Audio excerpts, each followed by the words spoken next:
August of 2017. Me and my son were fishing in a secluded creek. The creek is very shallow in spots, so in order to access it, you have to wade fish.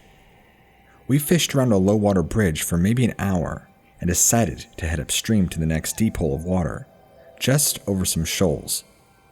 I knew that around the bend of the creek where the deep hole was, there were lily pads, so I instructed my son to be very slow and quiet on our approach, so not to spook any bass that may be feeding around them. Once we made the bend, I observed what at first seemed to be a beaver, about 75 yards away from us upstream, where the water is deeper. It was headed towards some large rocks, but what seemed unusual about it was its shape. It was higher out of the water than any beaver or otter I've seen. The animal got close to the rocks and just stopped, about a foot or two away from the cluster of rocks just in the water. If I hadn't seen it moving to begin with, it would have blended in very well with the rocks. I noticed my son was watching it too, and asked, "What is that?" And I replied that I wasn't so sure, and that I made some racket with some cattle calls to maybe spook it onto the rocks, so we can get a better view of this thing. But what happened next still sends me into a mild state of fear, just recalling it. It started swimming back to the opposite bank, and just stopped for about a second. Then it rose out of the water. Now, I know what I was looking at was massive, because the water in that part of the creek is chest deep, and I vividly recall seeing the daylight between its legs. It stood there, probably 3 seconds at most, but the image was forever burnt into my brain. It had a reddish tint to its fur, and massive arms that just hung to its sides, almost touching the water. I couldn't see any facial features because the sun was directly behind it.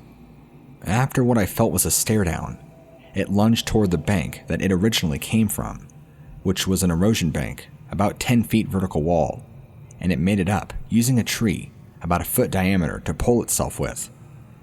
Doing so, it pulled the tree, roots and all, down to the water. We heard it storming off in the thickets till we couldn't hear it anymore. My son and I wasted no time getting back to the truck. Haven't been back to that spot since. Now what I'm guessing is it was at the creek doing whatever it was doing, and we caught it by surprise. It mimicked a beaver trying not to be discovered. I always heard about these things and thought it to be something to see one. I wish now I hadn't seen it. It filled me with terror and excitement, but who can you tell? My son hardly talks about it, and I keep it all bottled up inside.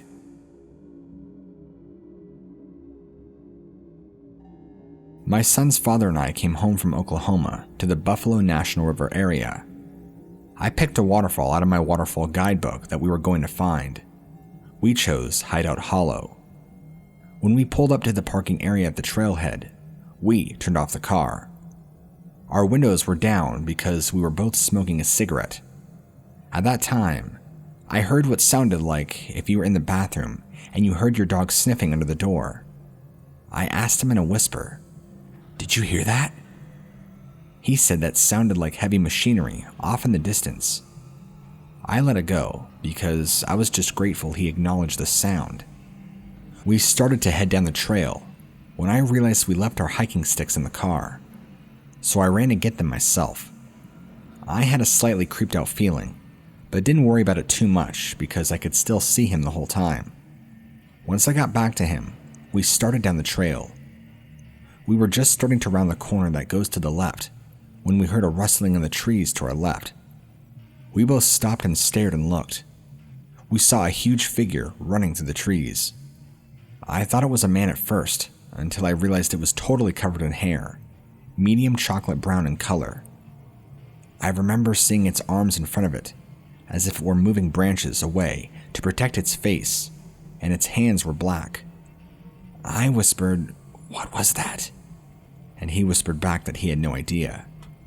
So I asked him if he wanted to go back. He nodded his head, yes, quickly.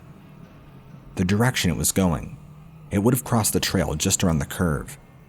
We turned around and started walking quickly back towards the car, both of us constantly looking over our shoulder behind us. I started asking questions to make sure we saw the same thing, and neither of us forgot. We agreed that it was on its hind legs. It was brown, and it was a lot bigger than us, and it was fast. Suddenly, something flew fast over our heads.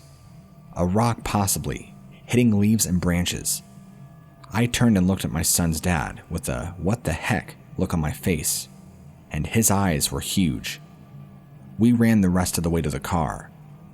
I had never been so scared, and I wasn't sure we would make it back to the car. We immediately began second-guessing what we had just seen, suggesting maybe it was a bear, a deer, an elk, etc. I asked him if he's ever seen a bear run like that on its hind legs, or a deer or elk that dark running, that smooth. He said no. We went to the Tea Kettle Falls area, but I was just far too scared and anxious to get out of the car again, convinced whatever it was could have easily covered ground by then. A Google search once we had service said only black bears live in Arkansas, and I'm positive that what we saw was brown. I didn't notice any smells, but since we're talking, I also did not notice if it was quiet, or if any birds were chirping. I know I have no desire to return to the area. I get sick to my stomach anytime I think about it.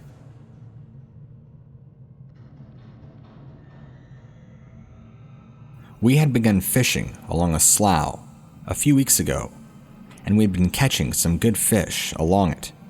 So we decided to clear out our own spot for camping sessions along its bank. The strange things began happening maybe a week ago now. We were night fishing along the bank when my friend Jacob spied something across the lake, looking at us. I pulled the Jeep up and shined the headlights across the lake, and he caught a glint of amber-like eyes staring at us. He and Jonathan, our other friend, said that the thing was massive, saying it could have went 8 to 9 feet tall easily. It was hunched over in a set of dead grass that stood pretty high up. It also had brown wavy fur, but other than that, I never got a good look at it, as it apparently fled before I could have laid eyes on it. Now, just last Friday, we all decided to go camping and ignored the previous encounter from that night. We set up late in the evening with the cloud skies rolling in. It rained on us a little bit, but we ignored the bad weather and even grilled some burgers over our open pit fire. Me and Jonathan eventually left Jacob alone while we went out and cut some more wood. After we left, my dog, who was actually a small dog, became really anxious, according to Jacob. It would bark and howl towards the woods surrounding us, then whimper and whine to my friend. Jacob said he felt like he was being watched, but didn't wish to ruin our camping trip. He also smelt an odor because the wind had happened to shift for a moment. He says the odor was like a very small, strong-smelling gym rat after a hard workout, but perhaps magnified by 10. We returned shortly after, and eventually, I took Jacob home because of his uneasiness. Jonathan and I stayed till about 1 a.m. when the encounter actually happened. We never saw anything though. Jonathan had been sawing down a small tree for more firewood when a loud whooping, moaning sound echoed just 30 feet behind us. The sound was unrecognizable as any animal we had ever heard, and we both spent many hours in the woods hunting together. He and I debated on the sound on the other side of the fire, nearest to the water, when it came again, and this time much louder and deeper, and it sounded even closer. I told him it was time to leave as the hair on the back of our necks stood up. I pulled my dog out of the tent. The dog is usually very hyper and happy, but on this night, he cowered and refused to leave the sanctuary of the tent. Once out of the Jeep, he acted very quiet and sat in the back seat, unmoving. I was so afraid by this point that I clambered into the passenger seat instead of going around to the driver's side where the sound was heard. We took off and left all of our camping gear. The bad feelings we had seemed to disappear once we had left the area. We came back the next day with our camp in good order, still, but my tent, which had been zipped up at the time, was open. I looked for any sort of sign, but could not see anything other than the burger patties were missing. Also, had an old hoe we used to shovel up leaves, which was halfway burnt. It had broken on us the night, but we moved it well away from the fire. It was found near the fire and partially burnt. We also found what looked like a footprint near the area of the sound, but we could not really identify it. It was bigger than my foot though, and I were size 13s.